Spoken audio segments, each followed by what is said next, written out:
Here with business session. Some of you are aware, Chairman is trying to beat some weather here and he headed out early, so I will be subbing for him. Joe Cimino, New Jersey DEP Vice Chair of the Commission. We have some agenda items to go through here. Going to get some exciting presentations on the action plan. I'll start with our call to order and look for approval of the agenda. Okay, I see no hands in objection, so we'll approve by consent. Approval of the proceedings from May 2022. If no issues or objections, we'll consider approved by consent. Public comment. We don't. You all look like you work here, so I don't think we have any public comment. Okay, so we'll get into the approval of the 2023 action plan. Who am I turning this? Okay. Just real quickly before we jump into the details of the action plan, this will be very similar to how we've done it in the past. We'll go through each of the goals, and at the end of each goal, we'll stop and you guys can ask any questions or make any recommendations for changes.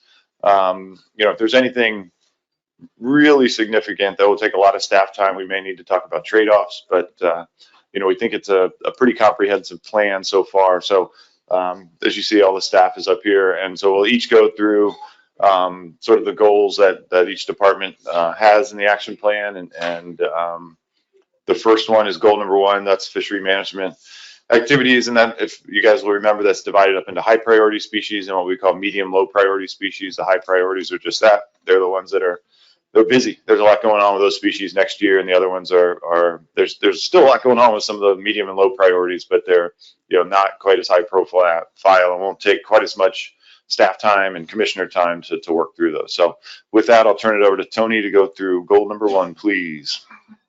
Thank you, Bob, and thank you, Mr. Chairman. So for the high priority species, and just as a reminder, it's not that we think that these species are more important than another one. It's about staff workload and board workload.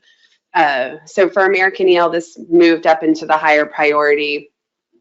The stock assessment peer review will be occurring in the coming months, and then we'll be able to report out to the board, and if necessary, we'll take management action. Under American lobster, there's a couple things that are continuing from last year, but in particular, we'll be working with all of our state and federal partners, as well as ACCSP, on implementing and integrating the tracking device data collection as part of Addendum 29. In addition, the board made it clear it's going to be moving forward on Addendum 27, which is the trigger mechanism for the increased spawning protection, protection of spawning stock biomass in the Gulf of Maine Georges Bank stock. And then scrolling on down to striped bass, the board did approve one for public comment, and this is for the voluntary transfers of commercial quota. And then for summer flounder, scup, black sea bass, and bluefish, we have some very similar bullets, so I'm only gonna go over it one time here under black sea bass. And that is to continue working with the Mid-Atlantic Council on the some of the recreational measures, and this is one to do the recreational sector separation and catch accounting amendment. It could turn into some version of an addendum, just to be clear, and then as well as develop the recreational reform technical guidance document and continue developing the harvest control rule options that did not get approved earlier this year.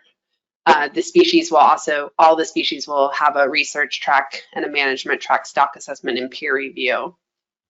And then moving down to bluefish, the one difference is that there is we'll be working with the council to develop a management uncertainty policy for that species. For horseshoe crab, we'll work with a work group that will review and update the best management practices for handling biomedical catch. And we'll move forward with conducting the arm if it does get approved at the meeting tomorrow. For Jonah crab, we're going to work with our, the same as lobster on the tracking device, as well as review the benchmark stock assessment and respond if necessary. I'm going to skip through SCUP because that's the same bullets. For shad and river herring, we'll review the river herring benchmark stock assessment and peer review and respond if necessary. And there is still a couple of SFMPs and shad habitat plans that will come forward to the board. Then scrolling down to scrolling down to our medium and low priority species, both for Atlantic croaker and spot, we'll initiate a benchmark stock assessment that will be peer reviewed in 2024. And for Atlantic herring, just keep scrolling down. Yep.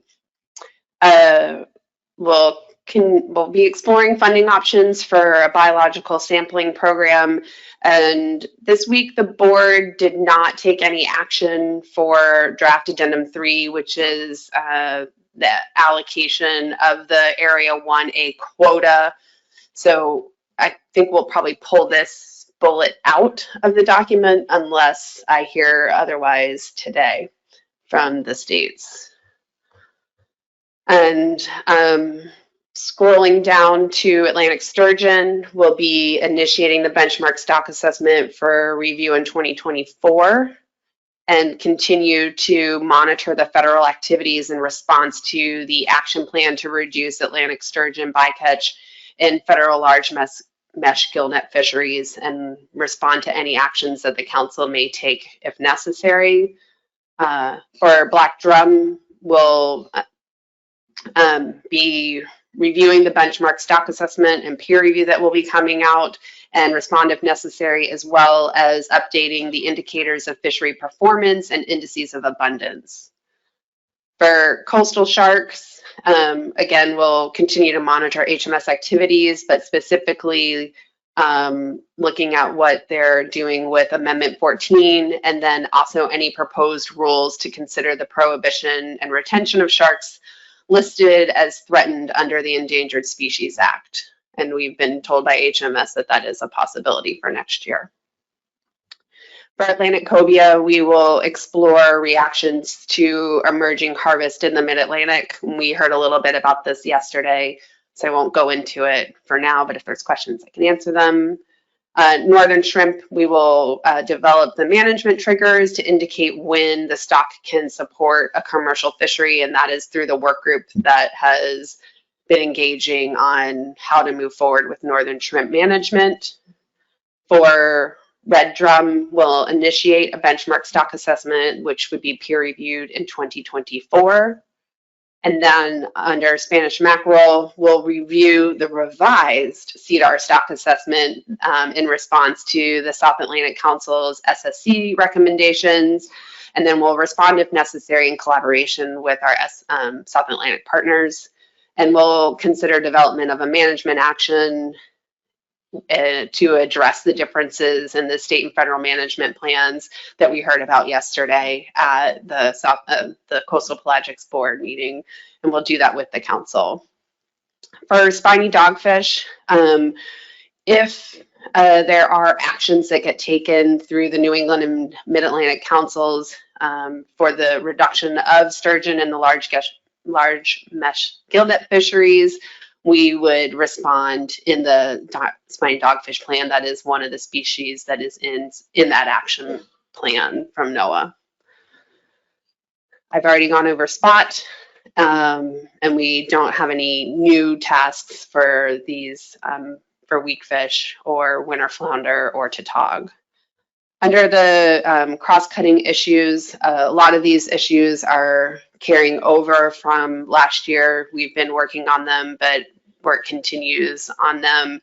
But We did add to the scenario planning is to respond to the summit recommendations to make sure any proposed actions that come out of there have a path forward.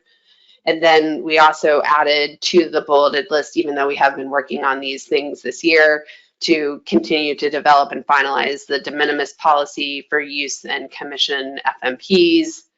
And lastly, to explore the development or the guidance or policy level document on allocation and the use of mode splits, which has been discussions in the past, but not officially in the action plan.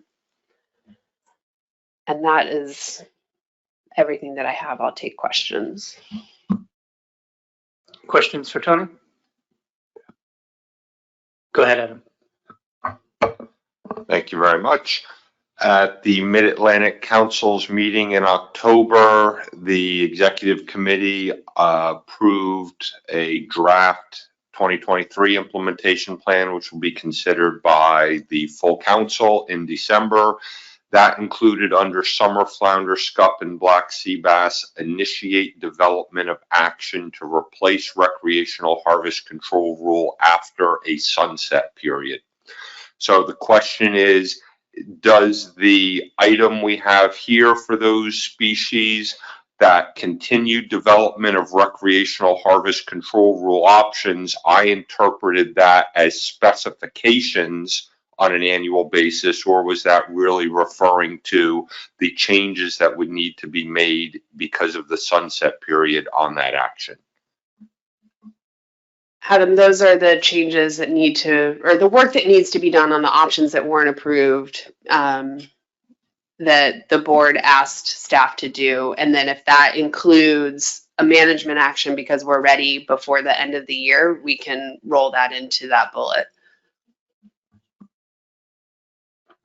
Adam, you okay? Yeah. Thank you very much. Yeah, no, thank you. Great question. Any others? No. Okay. Bob, you want to? Great, thanks. Pat Campfield's going to run through goal 2, which is the science program activities. Thanks, Bob. Thank you, Mr. Chairman. This includes all of the Commission's fisheries research, surveys, and stock assessment activities. In the first category under the science committees, that includes the Management Science Committee, Assessment Science Committee, Fisheries Socioeconomics. New activity for 2023 is to update the Commission's research priorities. We do this across the board every 5 years, so the document was last updated in a comprehensive fashion in 2018, so we'll do that again here in 2023. And then any priority research that comes out of that, we'll try to work with the science committees to develop proposals to fund that kind of research. We'll also incorporate risk and uncertainty lessons learned for the next iteration of the tool. You may recall a lot of work done on risk and uncertainty for tautog. The next candidate species is cobia, so we'll try to move that forward next year. Also, a bit down in the weeds, but for the stock assessment purposes, create a centralized repository for archiving assessment modeling code to enhance our ability to run models. Under data collection, nothing really new under the CMAP program. Under the NEMAP survey program, communicate with offshore wind energy developers on the use of the NEMAP brand in terms of their pre and post construction surveys and monitoring. Under collection of new data to address stock assessment needs, support the states, South Atlantic Council, and ACCSP with citizen science projects to collect new recreational live release data. Under the fisheries research category and under fish aging, we plan to conduct age sample exchanges and workshops to compare protocols for both menhaden and Atlantic sturgeon. And then under ecosystem-based management and changing ocean conditions, nothing really new. Tony alluded to the scenario planning initiative that we went through yesterday. There's also a lot of strong science coming out of NIMS and their fishery science centers, so we continue to stay plugged in with the science centers on the latest and greatest, including products like their climate and vulnerability assessments. And then finally, under competing ocean uses, to determine the commission's role in wind energy intersections with fisheries. So I think those are the highlights in science.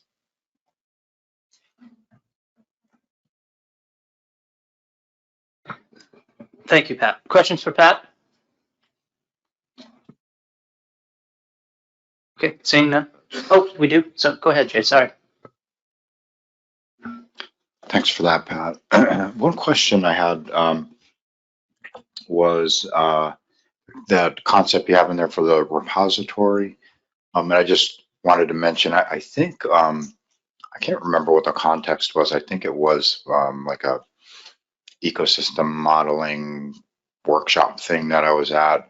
But I think NOAA's thinking about something similar. So just important to just be connected with that so we don't have, like, I don't know, competing repositories. Maybe that's okay to have that, but at least we'll know where the different tools are. So I just wanted to mention that. And then just a quick question on the bullet on the enhanced, I can't remember exactly how it was written, but the enhanced computing power. I just wondered what that, you're talking about, like a supercomputer or efficient code. I was just sort of wondering.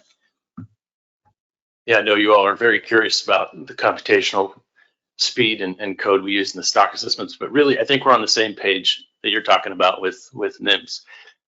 This is stemming from the bluefish assessment that is just wrapping up. And Katie's been a major contributor to using what's called GitHub. So a centralized repository for the code, but sort of on shared servers where you can run the models a lot faster. So working with Tony Wood and Woods Hole and Science Center on bluefish, but doing it more broadly for all commission assessments. Thanks. I was going to say that all Doug Adams fans chuckle when they see a bullet point like that. And then I'll turn it over to Dr. Drew. Yeah, so just to add on to that, I think one of the things we did find with the bluefish assessment is that NOAA has very strict requirements about how they use GitHub. And so I think we certainly wouldn't want to compete with them in any way, but we want to set up something that can be more flexible for ASMFC purposes and complement whatever NOAA is doing with their own repository.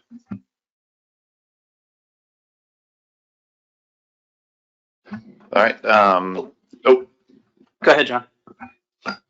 Thanks, Joe. Pat, did I miss it? Did you mention anything about the Economic and Social Sciences Committee in this one? Thanks, John. So at the top of the goal, there's a few bullet points there on the highlights of what we try to achieve each year with the CES committee and providing input to the fishery management plans. There have been some one-off inquiries related to menhaden, I think black sea bass, in the last couple of years. But again, the overall activity is to keep the socioeconomic committee engaged, and when requests come in from the boards, if there are data, try to provide that advice.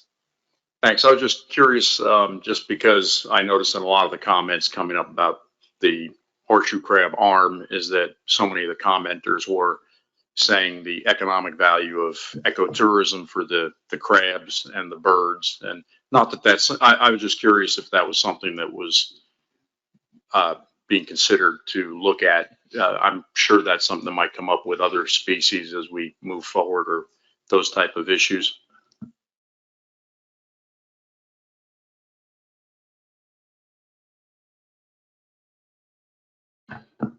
Thanks, Joe. And yeah, John, in response, we don't have anything specific in there for horseshoe crab or your ecotourism type thing. But if that's something that a bullet we want to add to the action plan and ask the CES committee to look at it, that's fair game for sure.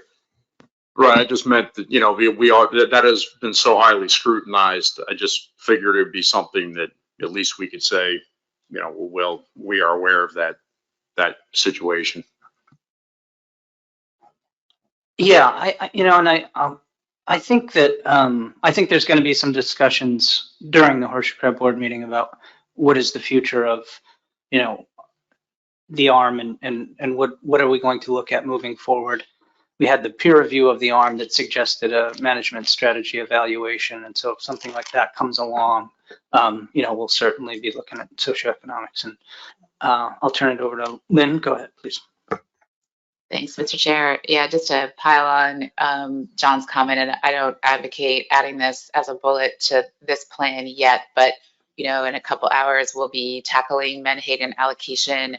We have a lot of concerns in our state about, what the impacts are when you do these reallocations to markets, and also the impacts of transferring quota on markets in the state. Like, when are you really disrupting how product is flowing up and down the coast when you do these allocations? So I think it's something that we need to maybe, for all of our species, think about considering, and maybe allowing the CES to start doing some work. I know data are hard to come by in this regard, but it would be nice when we have these conversations if we had a little ability to address some of these economic and market concerns. So like I said, I don't know that that's for this plan, but maybe it's something we can put on our radar and think about when we go around again. Thanks. Yeah, I agree. And I think, sitting through the climate scenario workshop yesterday, when you're thinking about the future, you also need to have a baseline, right? And I'm not sure we do for every species. I feel pretty comfortable saying we really don't. So I agree. I think it's something that in some form or another, we have to start to tackle. Any other comments or questions? All right, the next goal is goal 3, fishery statistics, and Jeff White will handle that one. Thank you, Bob. Thank you, Mr. Chair. Goal 3 is really focused on the fisheries dependent data collected through ACCSP. The items highlighted on a continuing basis take up a fair amount of the activities that are reliant by other departments and other agencies. We kind of tweaked a few items in that section to include an additional component of the MRIP surveys that we help support, as well as engaging and aligning with the Commission's outreach and communication plan. Similar item on partnerships. I wanted to just continue highlighting the data approaches and the partnerships with all the other agencies in data collection initiatives and data dissemination to support other systems. Specifically under fisheries dependent data collection, within SAFES, we're trying to highlight items that we're really focused on accomplishing in 2023.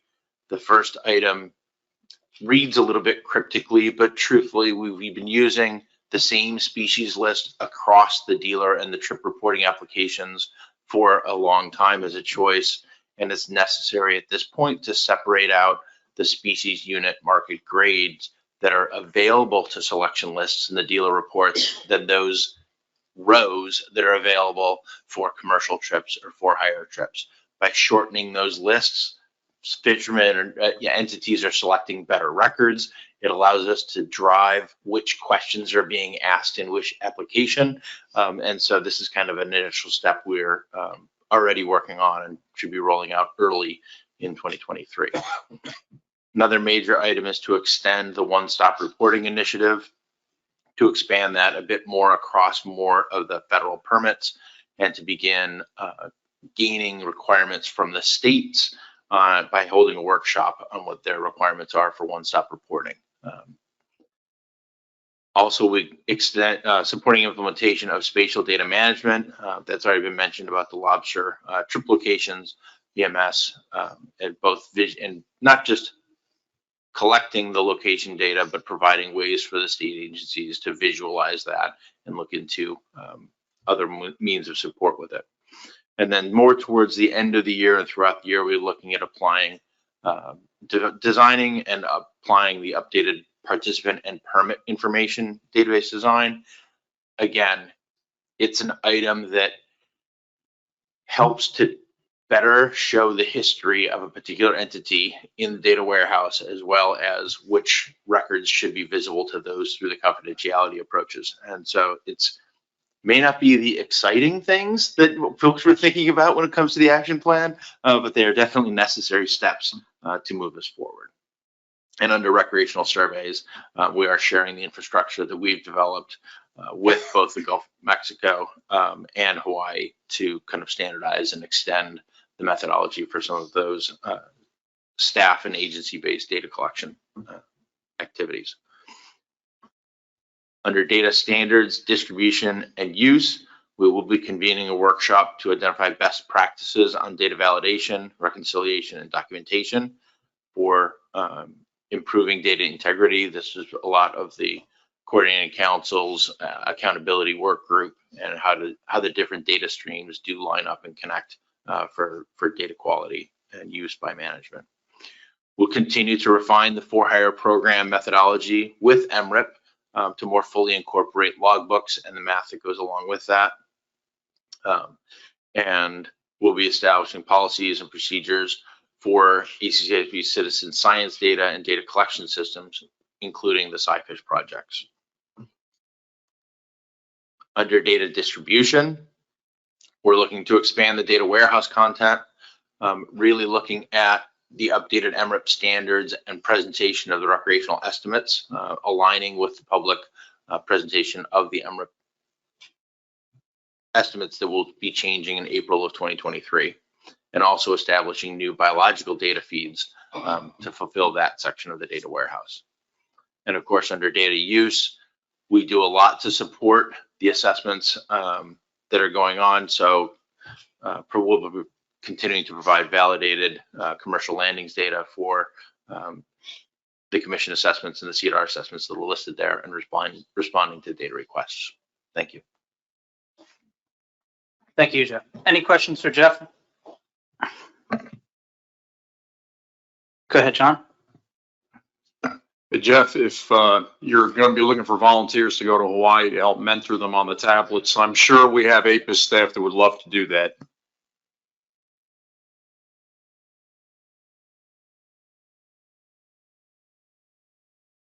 Go ahead. Thank you, Mr. Chair. Thanks, Jeff. I was wondering about the large pelagic survey. So that item is about working with the states to transfer that program to states, or I was wondering like what you meant by that bullet. It's a recognition of something that's been done by the states already. So the large pelagic telephone survey add-on to the for-hire survey component is an extension of that phone interview that is already occurring and the states are already doing, but we hadn't captured a recognition of that in the action plan. So it's not a new activity. It is more an explanation of what happens. Good question. Thanks, Jeff. Anyone else? All right, thanks. Moving on, goal 4 is compliance, LEC activities, and Tony's going to handle that, I believe. Thank you, Mr. Chairman. I just have 2 updates for the law enforcement goal. The first is in concurrence with the goal for lobster and Jonah crab, that will have the law enforcement committee work with the states to incorporate or implement the vessel tracking devices consistent with the addendum. In addition, the committee is started this week working on making changes to the guidelines for resource managers. So I don't know if we should say newly revised guidelines, but I'll think of a way to edit that to show that this will be the 3rd update to that document. It was last updated in 2015. Questions? All right, that was quick. Moving on, goal 5 is habitat work, and Pat's going to cover that. Thank you. So goal 5 covers the habitat program, as well as the commission support of the Atlantic Coastal Fish Habitat Partnership. Not a lot of new activities. They'll continue to generate habitat management series publications, the habitat hotline outreach newsletter of state activities and federal partner activities. And they'll also continue to work on fish habitats of concern. Under the leverage partnerships section, a couple of activities under the Atlantic Coastal Fish Habitat Partnership are to identify partners to support restoration grant administration and project management. That's a activity that the U.S. Fish and Wildlife Service has supported for a number of years. Hopefully that'll continue, but with some new federal legislation that may change. So we need to brainstorm and find a plan B. Also work with partners to develop standardized SAV monitoring protocols for the coast. That's been working closely with Pew and other NGOs leading that effort. And then finally, implement the new ACFIP 5-year strategic plan and the next annual action plan for the partnership, including new initiatives with climate resilience and DEIJ. And the ACFIP steering committee is meeting down the hall this week to hopefully put the finishing touches on that next strategic plan.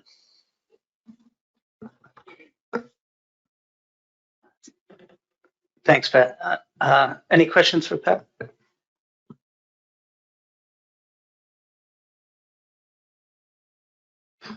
Great, thanks. Yep, moving along. Goal 6 is outreach efforts, and Tina Berger will cover that. Thank you. As Bob mentioned, this goal is about outreach and communication. As many of the other sections or goals, we do a lot of things on a continuing basis. I'll just highlight a few of the big things that we will be working on next year. We'll continue to keep on making our annual report a slim, sleek, concise overview of what we're accomplishing each year. We're going to highlight our outreach efforts on some focused subjects and species, and those are identified under that first header. Under current and new technologies, we're going to be doing a lot of work on the website, not completely revising it, but certainly updating and upgrading it, making it HTTPS compliant, increasing its flow and user friendliness, and developing new content. We will also be migrating 3 of the websites that we currently host in office to an off-site host to increase security of our own servers and internal structures. Under stakeholder participation, we'll continue to revitalize advisory panels for those species that will have major activities next year and get our advisory panel primer up to date, including several new changes that have been made. Under media relations and networking, as Jeff mentioned in his, we're going to be finalizing our communication plan that seeks to clarify our roles, staff roles and responsibilities, and provide a vision for future outreach efforts for all the Commission's programs. And we will continue to, on a continuing effort, respond to factual inaccuracies that have been showing up in various news articles, in particular horseshoe crab, but other species as well. That is the major activities for Goal 6. Thank you. Thank you, Tina. Any questions for, yep, John? Not a question, Joe. I just wanted to thank Tina for her phenomenal efforts in responding to all the false information coming out about the horseshoe crab arm, and just seeing some of the things that already seen about the latest update of the Menhaden assessment. It looks like it's going to be keeping your hands full, Tina, responding to these type of things. Thanks again. Lauren. Yes, thank you, Mr. Chairman, and thank you for the report regarding outreach.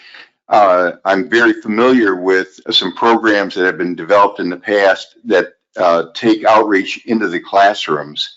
For example, there's a program that occurred in Maryland when I was working there called Grasses in Classes that encouraged children to actually have hands-on in terms of conservation, a similar program, Trout in the Classroom in Pennsylvania. Do we have any plans or hopes to develop similar programs that relate to marine fishes? Thank you. I'll answer this in this way. You know, the commission is centralized in Arlington. It is hard for us to get sort of programs out into nature based on our accessibility to that. We can certainly work in greater effort to work with the state programs and working with their education to get into classrooms through the states, and that may be a more appropriate way to do that than at the commission level.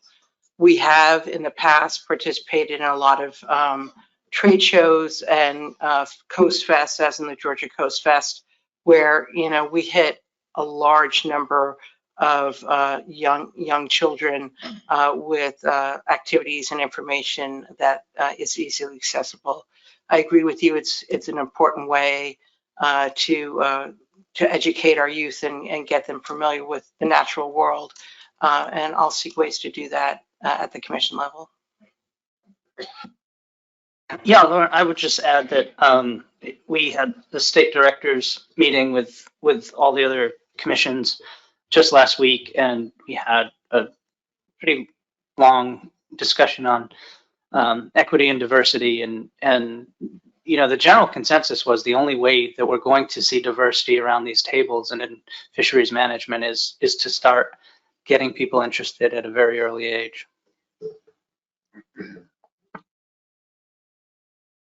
Any other questions? All right, moving on to goal 7. This is the commission's legislative activity. And a lot of this is care and feeding, but a couple of highlights. And in fact, we started this work last night. Eric Reed opened up lines of communication with Congressman Pallone and his staff. So that's pretty nice. We were able to see them at their celebration party last night. Moving on to some other specifics. We'll obviously there was an election yesterday, and we will reach out to the new staff members and new offices, and committee structure may be changing and other things. So we'll get to know those folks early in the new year once the 118th Congress is set. And then, a lot of the activity we work on through the legislative program is appropriations and support for the activities of the commission, highlighting that we're adding CMAP, South Atlantic, and trawl survey work there. The other bills, the bipartisan infrastructure law and the Inflation Reduction Act, have a ton of money in them. And we're trying to find ways to tap into that money for habitat work, survey work, and other things. So we just noted that in there. We need to add the RISE Act to this, the last bullet under the topic of engaging Congress and the administration on legislation. So we will add that. We already have Recovering America's Wildlife Act in there, and we'll see where that goes. We may be able to take that off if that were to pass before the end of the calendar year. There is some conversations about fishery compensation and mitigation legislation for offshore wind power, and we'll track those pending legislation as well. We'll work with NOAA leadership and congressional folks for sort of the out fiscal years 23 and 24, trying to get our priorities recognized there. Again, highlighting our budget priorities, CMAP South Atlantic, Chesapeake Bay work for Menhaden, and also there's a specific ask in here for helping South Carolina with their research vessel. That vessel is a little bit beyond the useful life of a survey vessel, we'll say. So it's being held together by duct tape and bubble gum, but it's still working. We're going to try to get that replaced and retrofit and help out South Carolina with that. And then the last bullet here that's new is highlighting the USGS Commission partnership. ASMSC and the other 3 commissions, including the Great Lakes, have new and cooperative programs and research work going on with USGS. And we're going to try to find some financial support for that in the year moving forward. So those are the highlights of our legislative activity, and we're getting very close to hiring a new legislative coordinator, which would be great. So happy to answer any questions on that.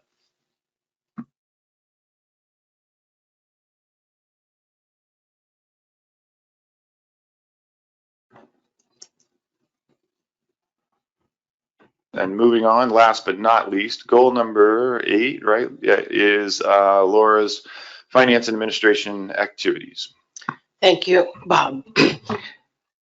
As you are well aware, most of the activities in Goal 8 are ongoing every year. So I'm really going to only point out one that I'm really excited about. I mean, I love them all. That's not how I meant that. But Jeff has been working very hard to develop a database, comprehensive database that we can track everything of our incoming funds as well as the contracts that go out from those funds, because especially with the project cooperative agreements that we have that Derek Orner runs, we put out a lot of contracts on those. We have a lot of money in those, and it's been run by spreadsheets for a very long time, and Jeff and I have been working very hard to make a comprehensive database that'll capture the complete life cycle. I'm very excited about that. Everything else is ongoing, so I'm not going to bore you. You can ask me any questions that you would like, but otherwise, that's the only one I'm going to highlight. Questions for Laura? Thank you, Laura.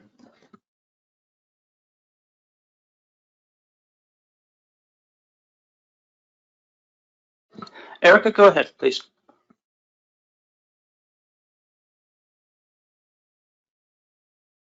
Thank you, Joe. My question was back on the legislative items.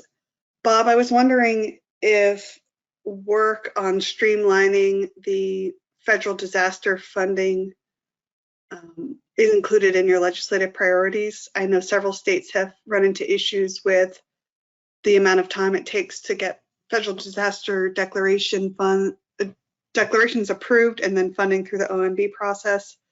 More recently in Florida, we, as many of you know, were devastated by Hurricane Ian, which wiped out much of our infrastructure in Southwest Florida and our Southwest shrimping fleet. And the response we have from NOAA is that come back to us in a year, show us your losses, and then we'll consider a disaster request. And in the meantime, we have people without homes, without businesses, without boats. And this system just really seems to be broken, and I'd like to see it be an ASMFC priority. Erica, yeah, thanks for that comment. We do not have that included here. I guess, you know, the question is how much of that can we affect at ASMFC? In other words, you know, it is a federal process. OMB is involved. You know, we for the herring disaster in the Northeast, we're actually working with the states, and hopefully we'll be able to move that money along pretty quickly once we get it. But it's not, you know, the bottlenecks are not on our end, and so, you know, we can put something in here, but there are conversations going on at the federal level to speed that up and make it more efficient. But I guess, you know, it's up to the group. We can put something in here, but I'm not sure we can affect a whole lot of change from the commission side of things. Yeah, go ahead, Pat. No, thank you, Mr. Chairman. I don't disagree with anything that Bob said. The one thing that we may want to, though, consider around disaster declaration is the appropriations component, adding that as a priority to our any appropriations quest. That's going to be an ongoing conversation, especially in light of what is happening on the West Coast with the Alaskan crab fishery and the huge amount of money that is going to be requested there. So we may want to think about it strictly from, I agree with all your comments, but strictly from an appropriation standpoint. I can see us wanting to add that to our asks going forward through that process. Okay, yeah, we can add that if the group's comfortable with that. One other noteworthy thing here is that when we were at the state directors meeting in San Diego last week, Sam Rauch reported out they're going to hire a full-time staffer or two that's going to be available just to work on disasters. So some of the activity that happens within NOAA Fisheries, that hopefully will be sped up, you know, if that person's on staff full-time. So, but we can add some language about appropriation and seeking funds for disasters. Yeah, and part of that was Sam's recognition that this is happening a lot more often. So I think that's a good idea. I mean, it needs to be part of our bigger discussions. Go ahead.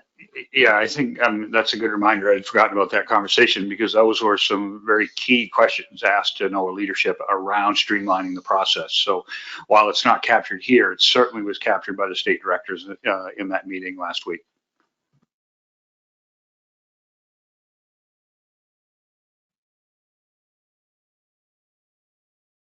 Sorry, go ahead, Tom.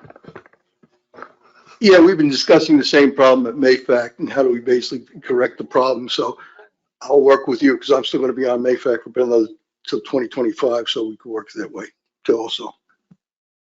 Great, thank you. Any other questions?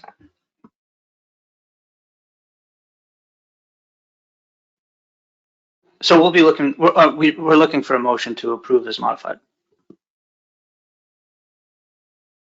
I'm gonna give it to Tom Fody. I'm gonna give a second to John Clark. That's home field advantage there.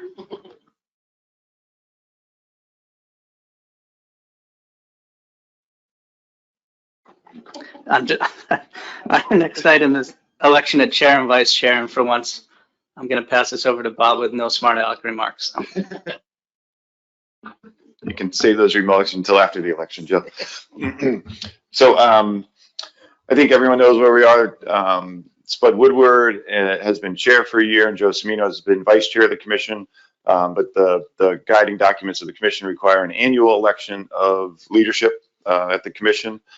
The commission sets up a nominations committee every year, and the membership this year is Erica Burgess from Florida, John Clark from Delaware, and it's chaired by Pat Kelleher from Maine. So with that, I will call on Mr. Kelleher for a report out from the nominations committee.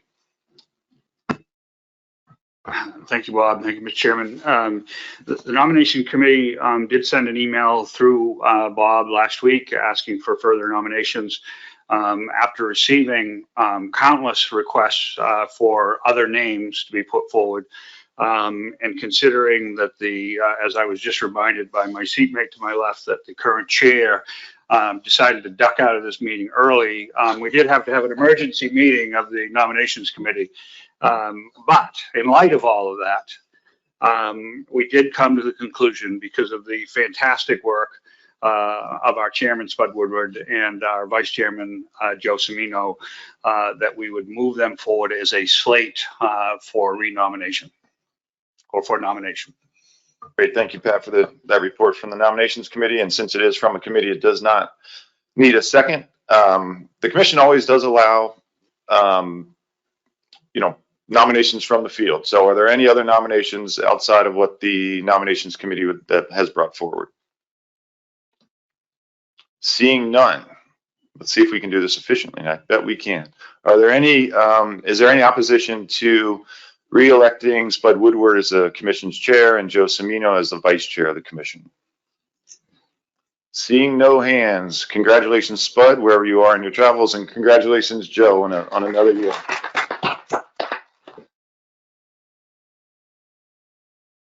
Yeah, thanks. And I wanted to say that Spud had some comments, and this kind of even goes to the action plan too, but he hopefully, if all goes well, he'll be home safe and things will be all right there, and he'll be able to make those comments during policy board, which he'll be chairing virtually. So, and thank you all.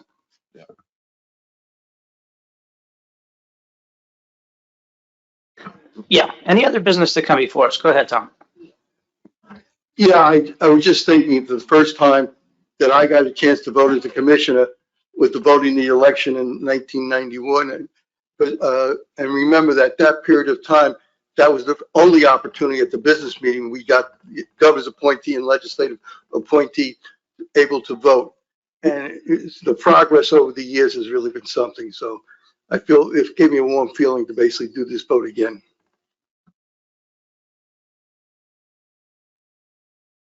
Hey, if nothing else, I'll entertain a motion to adjourn.